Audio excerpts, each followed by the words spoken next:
et dites à cette personne-là, j'ai été béni, j'ai été béni, j'ai été béni, j'ai été béni et je suis béni. Alléluia.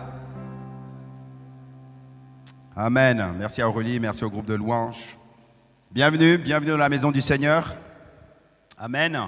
Nous allons maintenant ouvrir la parole de Dieu et on va commencer une nouvelle série ici à l'église. Vous savez qu'en janvier, nous avons proclamé que cette année, c'est l'année de la manifestation de l'image de Christ en Alléluia. Et la première série que nous allons développer dans ce thème général de l'année, c'est la série sur l'identité. Elle est nommée Identité parce que tout commence là. Lorsque l'image de Christ vient s'imprimer en nous, il est question de ce que Dieu a fait de nous, des nouvelles créations, mais il est aussi question du fait que nous avons été créés à l'image de Dieu. Et ça nous parle de notre identité. Et pendant tout ce mois de février, nous allons parler de l'identité au travers de 3 volets ou 4 opus, mais nous parlerons de l'identité. Amen.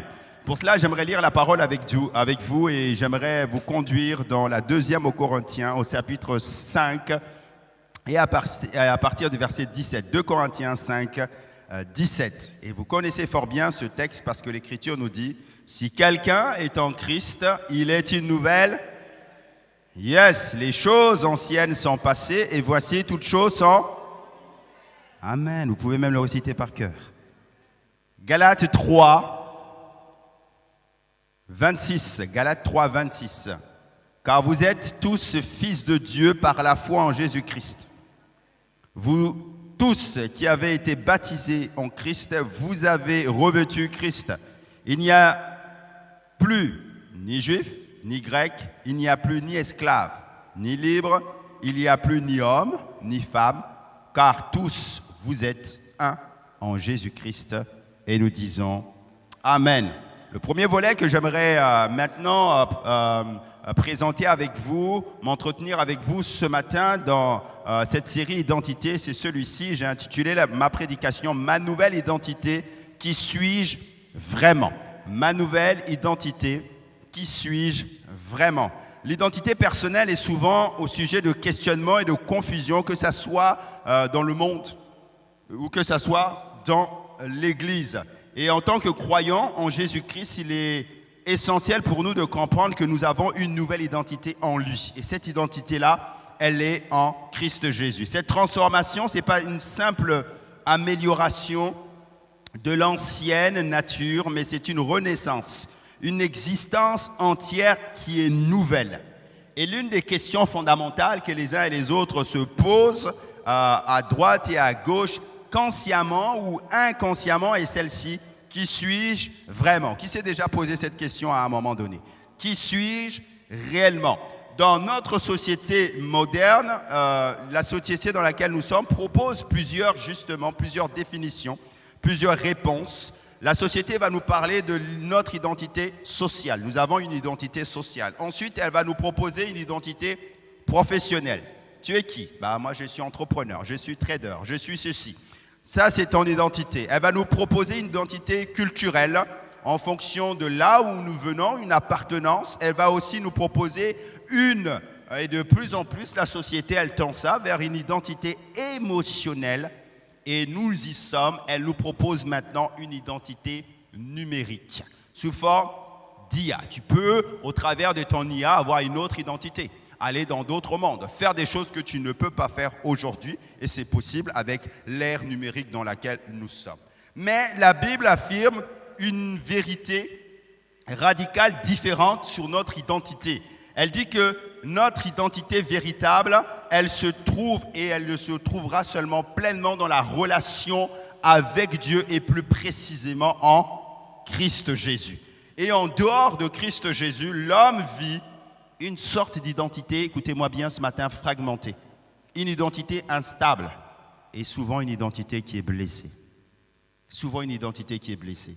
Et en Christ, nous recevons une identité nouvelle, stable et éternelle. Amen. Juste avant que nous puissions présenter nos points de ce matin, j'aimerais vous raconter une histoire. Et cette histoire, c'est une parabole. C'est une parabole africaine. Elle est attribuée à James A. Gray, qui est éducateur et homme politique ghanéen, qui est mort en 1927, pour ceux qui veulent savoir. Et cette parabole est une sorte d'allégorie, n'est-ce pas, de l'identité et de la dignité du potentiel que Dieu a mis en nous. Et James Gray raconte qu'un jour, dans un pays d'Afrique, un homme va acheter un jeune aigle, qui est déjà tout petit sur le marché. Et l'oiseau avait été capturé très tôt et avait grandi au milieu des poules. On le voyait gratter le sol, picorer les grains et battre maladroitement des ailes, convaincu qu'il n'était rien de plus qu'une simple volaille. Mais un jour, un naturaliste passe par là. Il remarque l'aigle et dit à son propriétaire, « Cet oiseau n'est pas une poule, il est fait pour le ciel. » L'homme à qui appartenait l'aigle sourit et répondit, « Je l'ai nourri comme une poule, élevé comme une poule, il est devenu une poule. » Le naturaliste prit alors l'aigle, le posa sur son bras et lui dit, « Tu es aigle, regarde le ciel. » Mais l'oiseau effrayé regarda le sol et retourna vers les poules. Le lendemain, le naturaliste vient encore, recommence la même chose cette fois-ci, depuis un endroit plus élevé. Encore une fois, l'aigle hésita, battit des ailes, puis redescendit. Troisième jour, il va monter sur une montagne. Il va lever l'aigle vers le soleil levant. Et là, le soleil va frapper l'aigle. Et il va déclarer, tu es un aigle, tu appartiens au ciel. Et quelque chose va se passer, va se réveiller dans l'aigle. L'aigle va déployer pleinement ses ailes et il va s'envoler pour ne plus jamais revenir parmi les poules. Et on ne sait pas si le propriétaire a dit, tu me dois un aigle. L'histoire ne raconte pas cela. Mais je suis en train de vous dire que beaucoup de chrétiens vivent comme cet aigle. Nés de nouveau en Christ, porteurs d'une identité céleste. Ils continuent pourtant à se voir à travers leur passé, leurs échecs, leurs blessures ou ce que les autres ont dit sur eux. La question, ce n'est pas qui tu étais. La question, c'est qui suis-je réellement et qui suis-je vraiment. Alléluia. J'aimerais vous proposer 4 points. Ce matin, mon premier point, c'est celui-ci, c'est que nous sommes tous dans une quête identitaire, la quête universelle de l'identité. Dans la parole de Dieu, en Genèse 1, à partir du verset 26, Dieu dit « Faisons l'homme à notre image, à notre ressemblance, et qu'il domine sur les poissons de la mer, sur les oiseaux du ciel, sur le bétail, sur la terre et sur tous les reptiles qui rampent sur la terre. » Dieu créa l'homme à son image, il le créa à l'image de Dieu, il créa l'homme et la femme. Si nous donnons une définition biblique de l'identité, nous allons dire qu'au travers de l'Écriture, l'identité ne se limite jamais à une description psychologique, comme la société peut nous en proposer, ni sociale. Elle est fondamentalement l'identité relationnelle parce qu'elle nous relie à un Dieu. Mais elle est aussi théologique. Pourquoi? Parce que nous avons été créés à l'image de Dieu. Donc l'identité, elle est définie par Dieu. C'est Dieu qui définit ton identité, Delphine. Ce n'est pas toi, c'est Dieu qui l'a définie. Et elle définit cette identité-là en disant à l'homme, Adam, tu es Adam. Tu t'appelles telle ou telle personne. Tu t'appelles Delphine, tu t'appelles Georgette, que sais-je, mais tu as une identité que Dieu t'a donnée. Et dans la Bible, lorsque nous lisons, nous voyons que l'identité est un verbe. Le verbe être. Je suis. D'ailleurs, lorsque Dieu se présente à chaque fois aux hommes de Dieu, il s'est présenté notamment à Moïse en disant « Je suis le Dieu qui est. Je suis. » Donc l'identité, c'est « je suis ». L'identité, c'est être connu. L'identité, c'est être appelé, c'est être nommé par Dieu. Être nommé par Dieu. Dieu crée l'homme à son image, donc il le nomme. Mais là où j'aimerais insister ce matin, c'est qu'avant toute action, avant toute réussite, avant tout échec, l'homme reçoit d'abord une identité donnée par Dieu. Ça veut dire quoi, mes frères et sœurs, ce matin? Ça veut dire que l'identité biblique, elle précède donc la performance. L'identité biblique, elle précède ce que toi, tu vas faire. L'identité biblique, elle précède les actes que tu vas poser. Et si tu comprends ça, tu as tout gagné. Parce que souvent, nous raisonnons à la manière de cet aigle, nous faisons l'inverse. C'est nos actes, c'est ce que nous posons qui nous définit. Non. L'identité biblique, elle précède notre performance. Alléluia. Le monde est dans cette quête de l'identité. Pourquoi? Parce qu'il y a un moment donné, cette identité-là a été perdue. Regardons l'identité qui a été perdue. La perte de l'identité à cause du péché. Il y a eu une perte de l'identité à cause du péché. Et le péché n'a pas seulement séparé l'homme avec Dieu, mais qu'est-ce qu'il a fait ce péché-là? C'est que le péché a aussi défiguré notre identité. Le péché n'est pas seulement la séparation de l'homme avec Dieu, mais le péché a défiguré notre identité. Nous avons été créés à la ressemblance de Dieu. Le péché est venu défigurer notre identité. Le péché a emmené une crise identitaire. Lorsque il va avoir la chute, remarquez dans la parole de Dieu ce qui est écrit, Adam et Ève, après la chute, vont se cacher. Vous n'avez pas besoin de se cacher. Genèse 3, 8, pour ceux qui prennent des notes. Ils vont commencer à se cacher. La honte, la peur, la culpabilité vont devenir des marqueurs identitaires pour eux. Pourquoi? Parce que le péché est venu défigurer leur identité. Donc dès lors, l'humanité va chercher son identité dans quoi?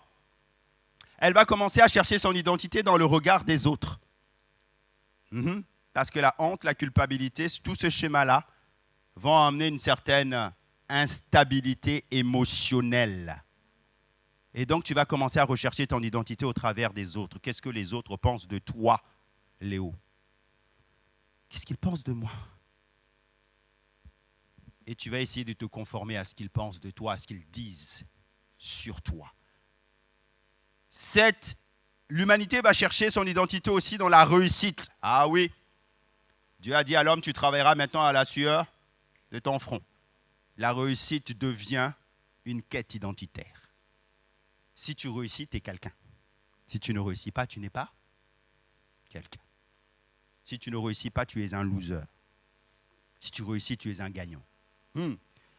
L'humanité va chercher, un winner.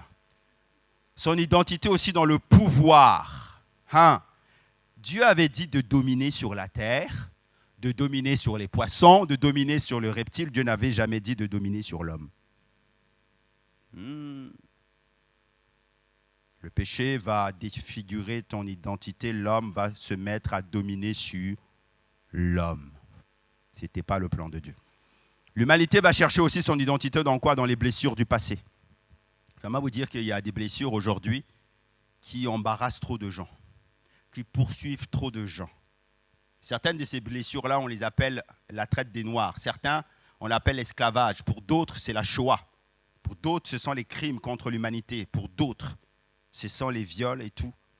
Mais l'humanité est justement à cause de ce péché qui a défiguré son identité, en train de rechercher son identité dans des choses, même du passé. Et on veut se définir par rapport à cela, en s'apitoyant. Dans Éphésiens 2, au chapitre 12, l'Écriture nous dit « Souvenez-vous qui vous étiez en ce temps-là, sans Christ, privés du droit de cité en Israël, étrangers aux alliances de la promesse, sans espérance et sans Dieu dans ce monde. Souvenez-vous. » Ok, mais vous n'êtes pas dedans. Ce n'est plus votre identité. Et c'est ce que Paul était en train de nous dire. Et ce matin, j'aimerais vous dire ça. Ton identité n'est pas définie en fonction de tes blessures du passé. Alléluia. Deuxième point que j'aimerais partager avec vous, il est celui-ci, c'est qu'en Christ, nous avons une nouvelle identité. Et cette identité-là, elle est transformante. Elle nous a transformés. Donc, une identité reçue par la nouvelle naissance. La Bible enseigne dans 2 Corinthiens 5, 17, comme nous l'avons lu ensemble, si quelqu'un est en Christ, il est une nouvelle. Les choses anciennes sont passées. Les choses sont devenues nouvelles. C'est ta nouvelle identité. Ton identité ancienne, là, marquée par le péché et la faiblesse, a été remplacée par une nouvelle identité maintenant. Et cette nouvelle identité, elle est divine. Elle est divine. Nous devenons enfants de Dieu. Et alors que nous devenons enfants de Dieu, nous sommes dotés maintenant, parce que c'est une nature divine, des capacités surnaturelles qui nous permettent d'accomplir pleinement, et j'insiste là-dessus, le plan de Dieu, si tu fonctionnes dans ta nouvelle identité. Parce qu'elle est surnaturelle. Notez que nous sommes dotés de capacités surnaturelles, mais nous ne sommes pas des dieux ou des demi-dieux. Parce que des fois, il y a certains qui confondent. Il y a une certaine théologie qui confond cela. Nous sommes dotés de capacités surnaturelles. Nous agissons avec la puissance du Saint-Esprit en tant que nouvelle création. Amen. Jésus va rencontrer un homme qu'on appelle Nicodème et il va lui dire que Nicodème, il faut que tu naisses de nouveau. Jean 3, 16. Il faut que tu naisses d'en haut. Cette nouvelle identité que nous avons maintenant, qui est chrétienne, elle ne résulte pas d'un effort moral. Ça veut dire que je vais y arriver, je vais faire telle ou telle chose, je vais m'efforcer à faire ça. Ça, c'est l'effort moral. Mais cette nouvelle identité, elle ne résulte pas de cela, mais d'une nouvelle naissance spirituelle qui est en nous. Le croyant n'est pas amélioré. OK? Tu n'es pas amélioré à l'instar, par exemple, d'un cyborg. OK? Tu fais un jour, j'explique. Tu fais un jour un accident, d'accord? Et on va t'optimiser. On va t'améliorer. Et la science aujourd'hui tend vers ça. On va te mettre un bras bionique. C'est déjà possible. D'accord? Il n'y a que le cœur aujourd'hui. Si, ils ont quand même essayé. Ils sont d'abord loin dans le cœur. Mais on peut t'optimiser. Donc, tu peux devenir un cyborg. Quand j'étais jeune, il y avait un film à la télé qui s'appelait L'homme qui valait 3 milliards. Il y a des gens qui connaissent ici, là. Steve Austin. Lui, il courait. Il avait été optimisé. Et tout ce qu'il avait sur lui, ça valait 3 milliards. Ah, lui, il ne fallait pas qu'il meure, hein, parce que sinon, ceux qui l'avaient conçu. L'homme qui valait 3 milliards. Voilà. Mais cette identité nouvelle-là, elle n'est pas améliorée. Souvent, il y a une confusion dans l'esprit des chrétiens. Tu n'es pas un être humain qui a amélioré, mais tu es un être humain qui a été créé de nouveau. C'est pour ça que quand tu ne comprends pas ça, tu n'arrives pas à te détacher de ton ancienne nature pour aller vers la nature divine. Les deux natures maintenant cohabitent en toi. Tu as été créé de nouveau. Ta nature, elle est divine. Il faut que tu te mettes en mode divin. Si tu ne te mets pas en mode divin, l'autre mode, en fait, s'actionne automatiquement. Il est mis par défaut. Oh, il est mis par défaut. Donc, mets-toi en mode divin. Quand tu te mets en mode divin et que tu regardes à l'intérieur des menus, il y a tous les potentiels. Manifestation des dons, foi, il y a tout. Parce que c'est comme ça que Dieu maintenant t'a créé.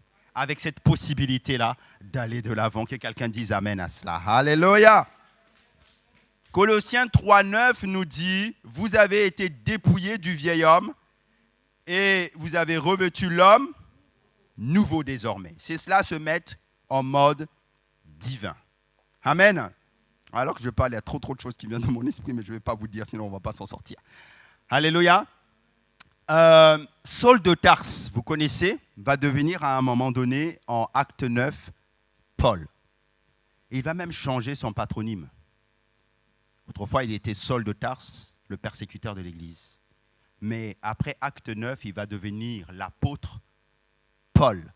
Il change seulement de comportement.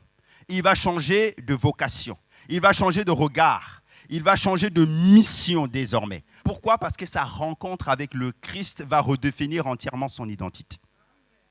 Il n'est plus le persécuteur, il est maintenant l'apologète, le défenseur de la foi. Il n'est plus maintenant celui qui était intégriste ou religieux. Aujourd'hui, il s'appelle Paul. Ça signifie Paulos dans le grec, ça signifie petit. Autrefois, il appartenait à la secte des pharisiens où on te regardait de haut. Parce qu'on avait un bac plus 10 en théologie. te regardait de haut. Aujourd'hui, il s'appelle Paulos. Il dit, c'est plus moi qui vis, mais c'est Christ qui vit en moi. Et à d'autres moments dans la parole de Dieu, il dit que tout ce que moi je considérais comme des gloires, ne sont rien devant l'excellence de Christ. Il parle de sa religion, il parle de son professeur, de ses diplômes, il parle de toute la tradition. Il dit ça, c'est du vent à cause de l'excellence de Christ. En réalité, il est en train de dire que ça, ce n'est rien si tu n'as pas Christ. Si tu as Christ, en plus, ça fait tout. Alléluia. Ah, mes frères et sœurs, nous avons besoin de cette rencontre-là. Nous avons besoin de cette transformation. Nous avons besoin de nous mettre en mode divin si quelqu'un a trop tendance à se mettre en mode charnel. Alléluia. Mettons-nous dans ce mode-là. Alléluia. Ce que je suis maintenant désormais, alors que nous parlons de cette nouvelle identité qui est transformante, ce que je suis maintenant, et j'aimerais rappeler à quelqu'un ce qu'il est aujourd'hui, alors qu'il a accepté le Christ. En Christ, j'ai une identité nouvelle, donnée et transformante. Pourquoi? Parce que je suis maintenant quelqu'un en Christ.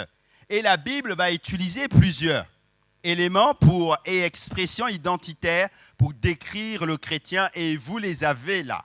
Je suis enfant de Dieu. Tu es enfant de Dieu. Et bien plus, tu es fils. Il y a une différence entre l'enfant et le fils. La différence, c'est que le fils, lui, il hérite. Je suis justifié. Tu es justifié par le précieux sang de Jésus. Et Dieu a dit qu'au niveau de cette justification-là, il te justifie de tes péchés passés, présents et à venir. Tu es justifié. Alors si l'ennemi vient souvent te rappeler ton passé en te disant que tu es nul, que tu n'y arriveras pas, que dans cette difficulté-là ou dans ce péché, il y a toujours une barrière vers laquelle tu ne pourras jamais sauter. Refuse, dis que tu es justifié. Et parce que tu es justifié, il y a la nature divine qui vit en toi. Alléluia. Tu es adopté. Parce qu'autrefois, tu étais pauvre. Le fait que tu étais adopté par Dieu t'emmène à être assis aujourd'hui, maintenant, dans les lieux célestes. Tu as un héritage. Tu peux te mettre en mode divin, et quand tu te mets en mode divin, tu accèdes à des choses que tu ne peux pas avoir. Tu es saint. Tu es saint. Que quelqu'un dise, je suis saint. À cause du sang de l'agneau sur ta vie. Ce qui veut dire que quand Dieu te regarde, il regarde à une sainteté à cause du sang de Jésus. Il ne te regarde pas présentement là où tu es. Il te regarde ce que tu es déjà devenu. Et ce que tu es déjà devenu, si tu persévères, mon frère, ma soeur, tu es dans l'éternité avec Dieu. Il n'y a que les saints qui peuvent entrer dans l'éternité. Comprends ça ce matin. Je suis une nouvelle création. Et je suis surtout citoyen des cieux. Ton passeport, il n'est pas terrestre. Ton passeport est céleste. Parce qu'il est céleste, tu peux partir partout dans ce monde. Pourquoi? Parce que la terre appartient à Dieu. Et nous l'a donné. Alléluia. Tu n'es pas un étranger si tu vas aux États-Unis et tu te retrouves avec tes frères et sœurs qui sont là-bas. Parce que tu es citoyen du ciel. Alléluia. Amen. Notez cette phrase que Charles Spurgeon, encore un revivaliste qui est intéressant pour nous de comprendre ce matin, et je l'aime bien, ce Charles Spurgeon. Il avait une prédication à Londres qui était extraordinaire. Il dit, le croyant n'est pas ce qui était.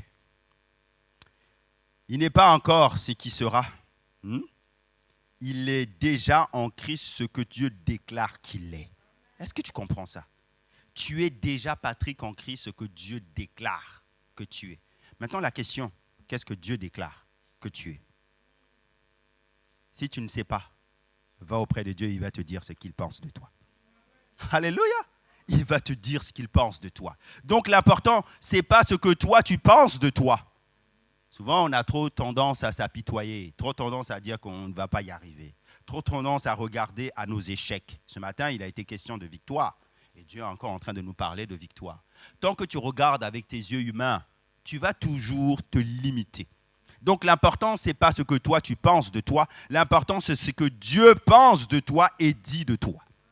Qu'est-ce qu'il pense et ce qu'il dit de toi? On appelle cela l'approbation de Dieu. Et parce que le sang de Jésus est sur toi, parce que tu es une nouvelle création, il y a le sceau de Dieu, l'approbation de Dieu sur toi. Alléluia. Il y a cette approbation. Est-ce que tu sais que ta nouvelle identité est approuvée de Dieu? Et que Dieu l'approuve tel un sceau sur ton front. Et l'important, c'est ça.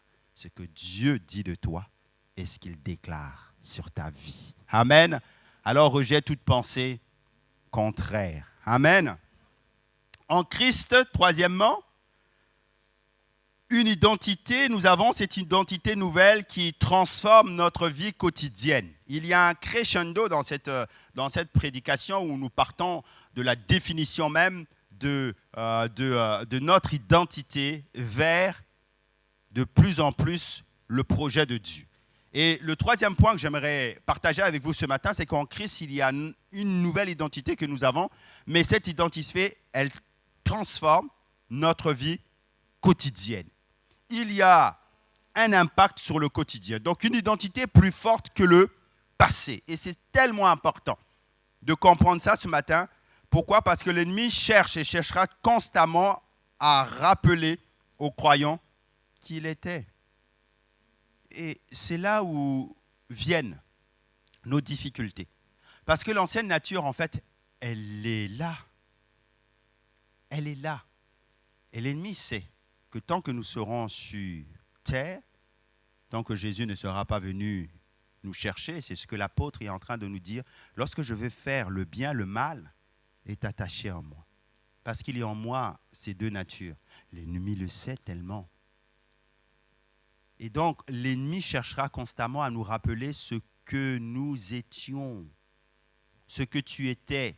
Mais Dieu nous rappelle ce que nous sommes devenus. Quand l'ennemi fait cela, c'est ce que nous appelons la tentation du doute de notre identité.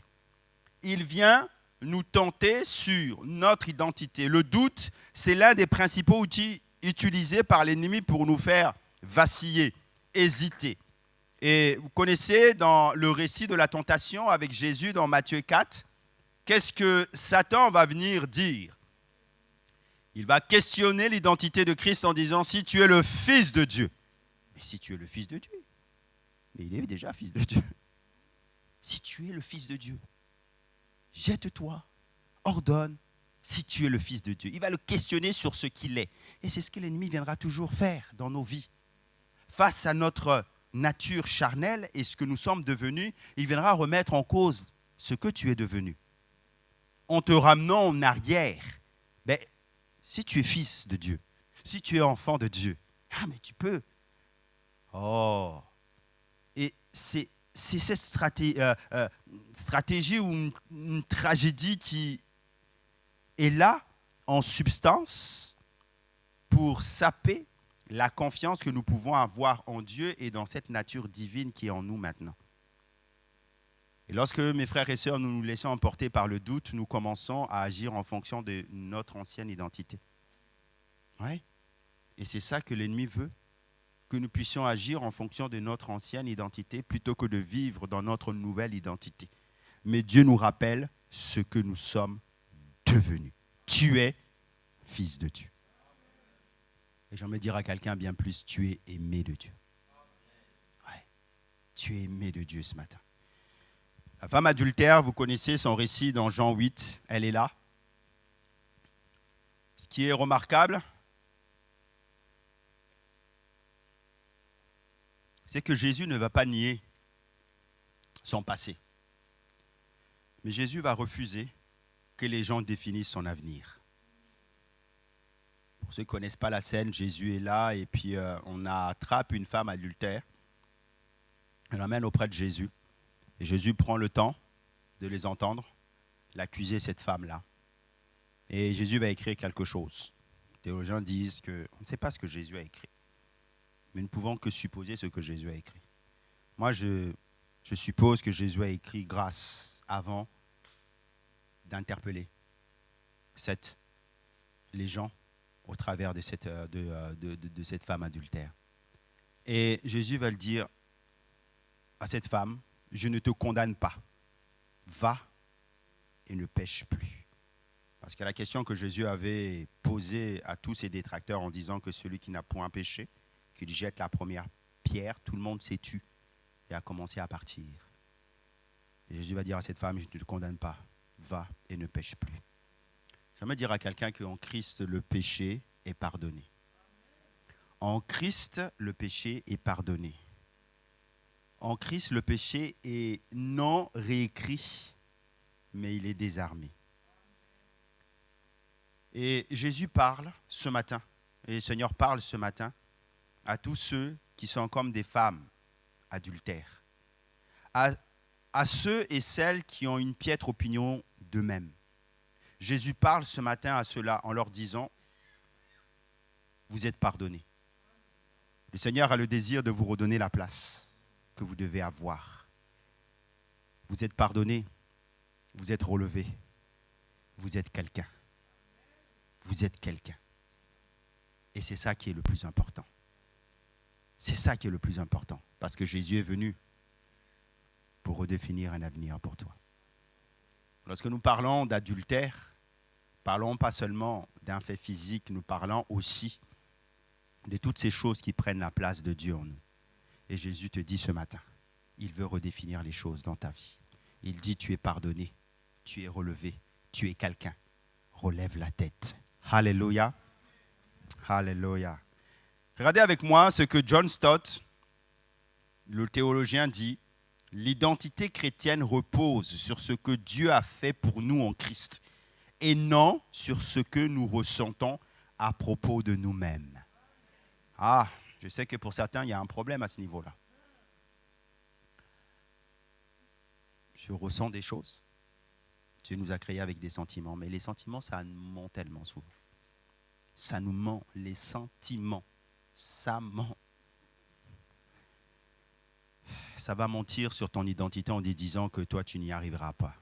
Ça va te mentir sur ton identité en te disant que comme cette femme adultère, en fait, tu n'es rien.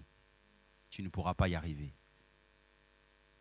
À cette époque-là, être une femme, c'était déjà compliqué. Si tu étais adultère en plus, je ne te dis pas. Tu es en dehors même de la société humaine, quoi. Et nos sentiments, souvent, nous emmènent à croire ça. Et le problème, c'est que si nous agissons comme l'aigle, cet aigle dans l'histoire, on épouse les poules, on vit au milieu d'eux, et on vit au milieu de ces limitations, alors que nous sommes appelés à être dans le ciel. Et littéralement, je dis à quelqu'un ce matin, tu es appelé à être dans le ciel. Les chrétiens, c'est celui qui a ses pieds sur terre, mais en réalité, son esprit est en haut. Et l'esprit, tant qu'il domine, il domine sur les autres dimensions de ton être. Âme et corps. Waouh! Lève les yeux vers le ciel d'où te vient le secours. Le secours me vient de l'Éternel qui a fait le ciel et la terre. Tant que tu lèves les yeux vers le ciel, tu te comportes comme cet aigle-là. Nous sommes appelés à être des aigles spirituels d'une manière prophétique. Alléluia. Alors sois un aigle. Amen. Une identité qui produit une nouvelle naissance. Une nouvelle manière de vivre. Deuxièmement, une identité qui produit une nouvelle manière de vivre. Parce que si cette identité-là, elle transforme notre quotidien, ça veut dire qu'elle produit une nouvelle manière de vivre. Et on a dit ensemble que l'identité précède toujours l'éthique.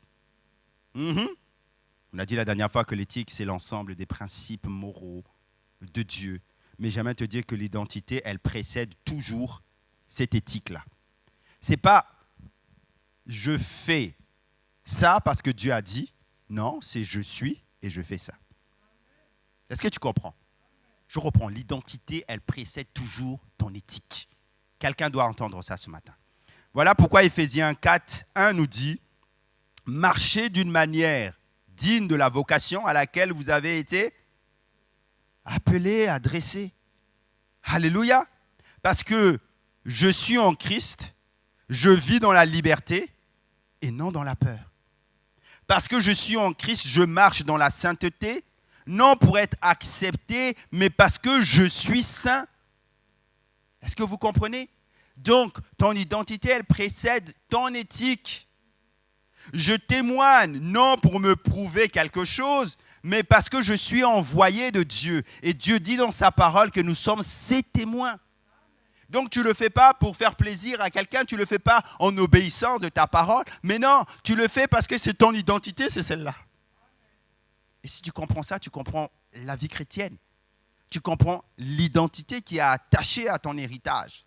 C'est parce que identitairement, nous sommes maintenant une nouvelle création que nous faisons les choses que nous faisons. Que nous faisons les choses que nous faisons. Une identité qui produit une nouvelle manière de vivre. Et tant que tu réalises cette identité-là, le jour où tu réalises ça pleinement, tu commences à faire des choses dans ton identité. Pourquoi? Parce que l'identité, elle précède toute ton éthique. C'est plus la loi, mais c'est ce que tu es à l'image de Dieu qui t'emmène à faire les choses. Waouh! Et quand tu penses ça, et quand tu vis ça, tu vis la vie chrétienne sans contrainte. Parce que ce n'est pas « je vais faire », ce n'est pas « le pasteur a dit », ce n'est pas « mon responsable, la responsable a dit qu'il fallait faire ». Non, c'est ton identité qui amène les choses.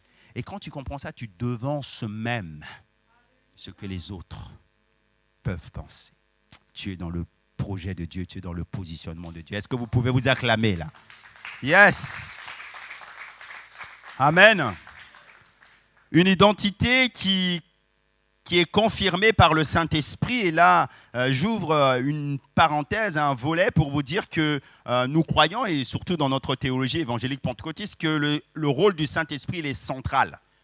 N'est-ce pas? Pour nous communiquer les dons, mais aussi il est central au niveau de notre identité parce que c'est le Saint-Esprit qui vient asseoir ou confirmer ou nous donner l'assurance de notre identité. Regardez avec moi Romains 8, 16. L'Écriture nous dit que l'Esprit lui-même rend témoignage à notre esprit que nous sommes enfants de Dieu. Donc ce texte est en train de nous dire que c'est le Saint-Esprit en nous, parce qu'il vit en nous, parce que nous avons accepté le Christ, le Saint-Esprit vient, il est là, il œuvre en nous, il nous donne même l'assurance, il nous certifie de notre identité.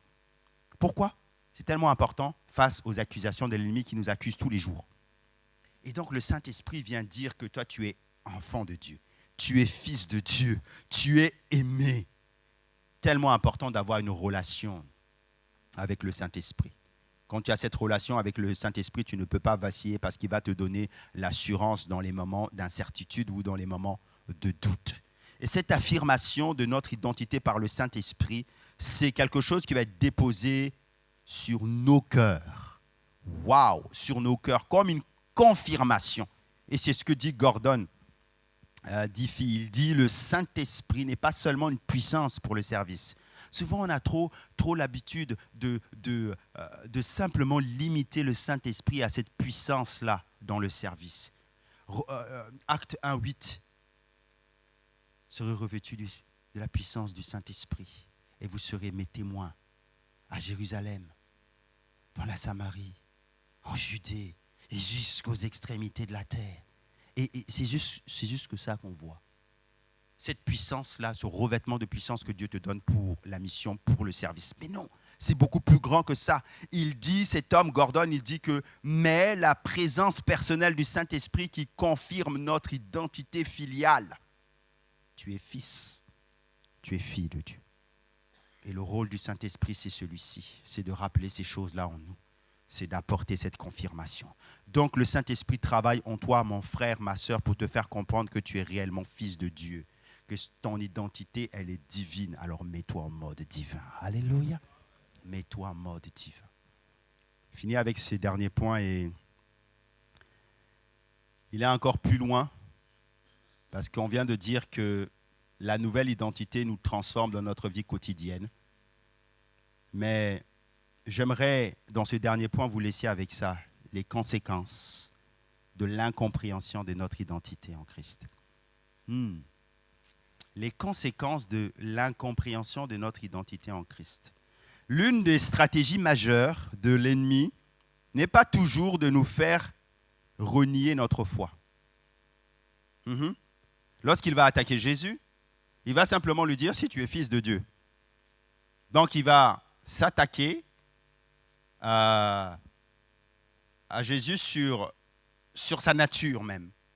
Donc souvent les stratégies de l'ennemi, ce n'est pas de nous faire renier notre foi, mais de nous faire vivre en dessous de ce que Dieu a déclaré de nous. C'est ça la stratégie principale de l'ennemi. Et il fait ça au travers de la séduction, vous connaissez, au travers de plusieurs choses. Mais lorsqu'un croyant ne comprend pas ou n'intègre pas sa véritable identité, les conséquences de cette mauvaise compréhension, elles sont multiples et souvent elles sont paralysantes dans notre vie. Et la mauvaise compréhension de notre identité peut entraîner des comportements qui ne correspondent pas à notre nature divine. Malheureusement, c'est des fois ça qu'on peut voir chez certains chrétiens. Par exemple, beaucoup de croyants se laissent influencer par toutes sortes de choses qu'on appelle des malédictions familiales ou des modèles comportementaux négatifs. Des fois, ça vient dans le fait que toi, tu ne connais pas ta nature divine.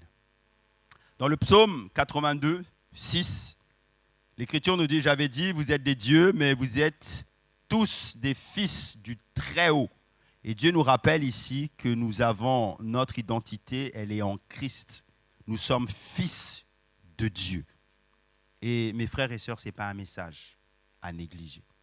Les conséquences de l'incompréhension de notre identité en Christ, la première conséquence est celle-ci, c'est de vivre une vie qui est dominée par la peur et l'insécurité.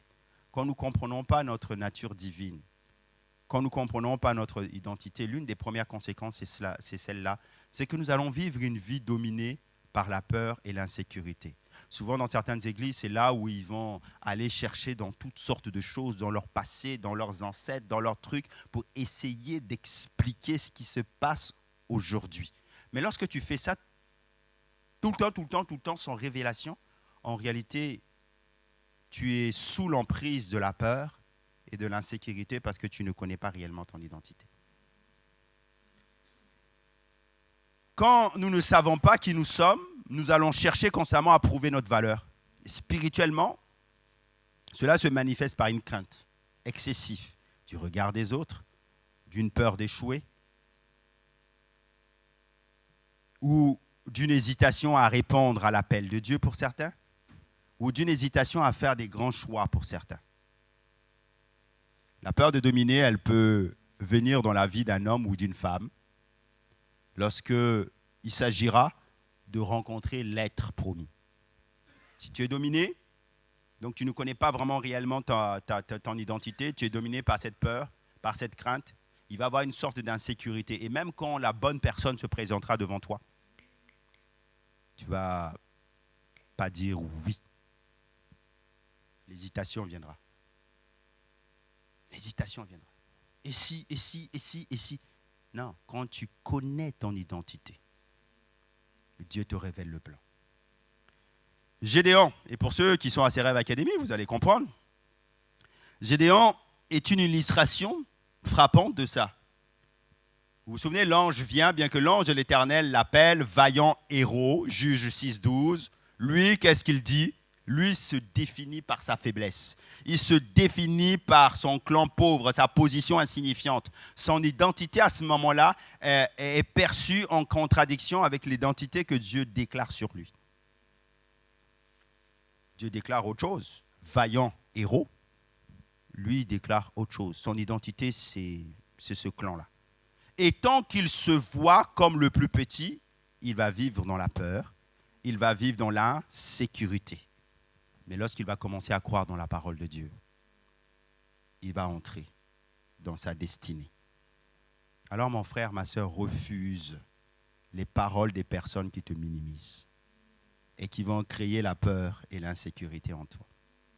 La deuxième conséquence, et on en a quatre à voir avant qu'on finisse, la deuxième conséquence de l'incompréhension de notre identité, c'est celle-ci, c'est on va vivre une vie spirituelle marquée par la culpabilité et la condamnation. Et ça, des fois, il y a certains chrétiens qui vivent ça, bien que pardonnés, ils continuent à se voir comme des pécheurs. Tu es pardonné, mais tu as le comportement de l'aigle pécheur.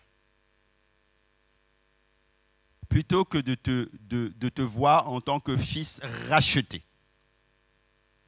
Ils vont prier, ils vont servir, ils vont adorer, mais avec en permanence un sentiment, écoutez-moi bien, qu'ils doivent mériter l'amour de Dieu. Est-ce que quelqu'un vit souvent ce sentiment-là? Mais tu dois mériter l'amour de Dieu.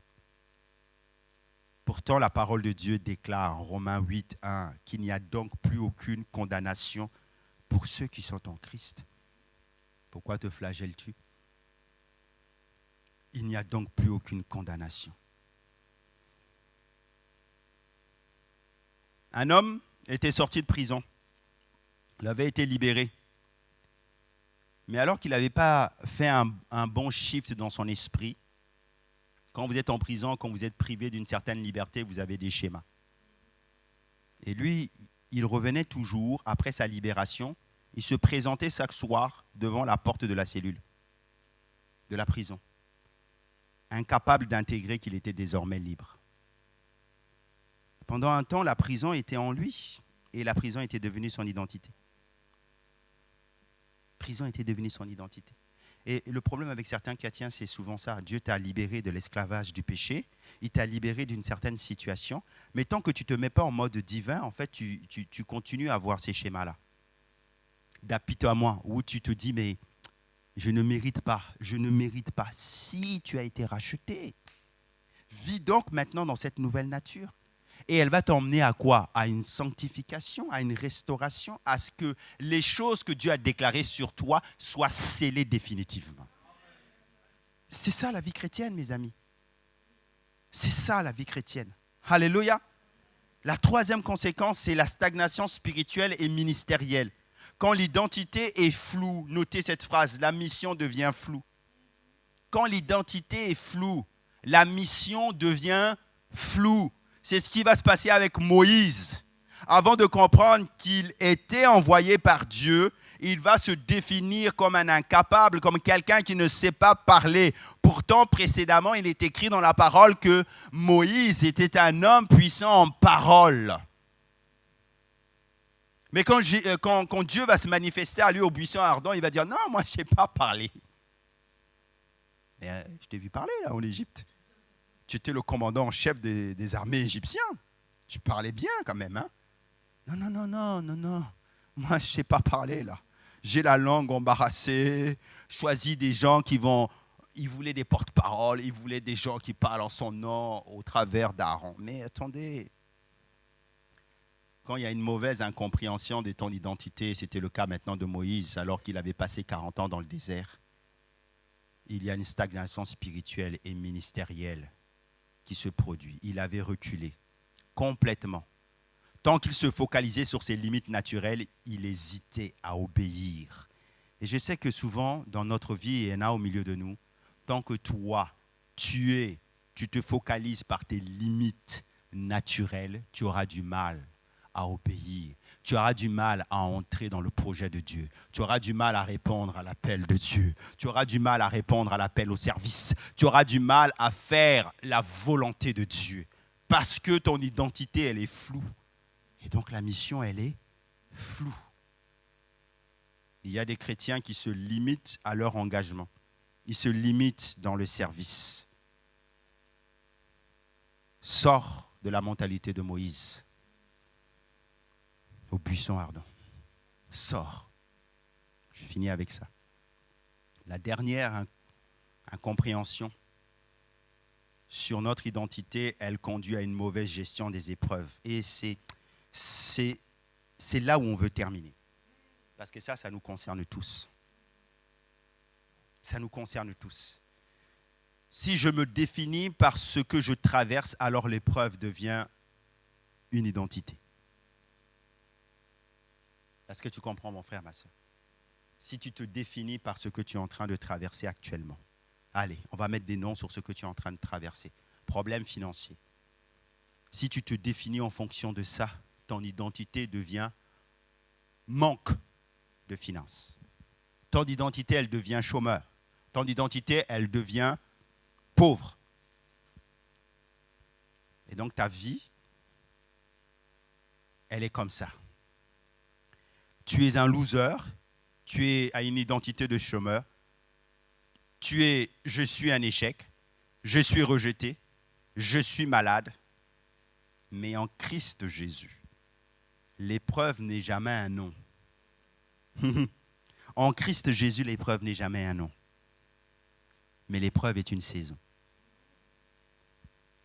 Et donc, tant que tu restes dans ton marqueur identitaire de l'épreuve, tu deviens ce que l'épreuve te fait vivre. Mais Jésus dit qu'en Christ Jésus, l'épreuve que tu vis n'est pas un nom, mais l'épreuve est une saison. Et je proclame dans le nom de Jésus que Dieu ouvre une nouvelle saison pour toi. Je proclame dans le nom de Jésus que Dieu ouvre une nouvelle saison pour toi. Une saison de grâce, une saison de prospérité financière, une saison où tu vas vivre à la hauteur de l'identité que tu as, et une saison où Dieu va t'emmener beaucoup plus loin. Une saison où les limitations de ta vie seront brisées. Pourquoi? Parce que ton épreuve actuelle ne définit pas qui tu es. C'est un passage. Et en Jésus, ton identité, elle ouvre une nouvelle saison. Est-ce qu'on peut se lever ensemble? Nous allons déclarer la parole de Dieu. Alléluia.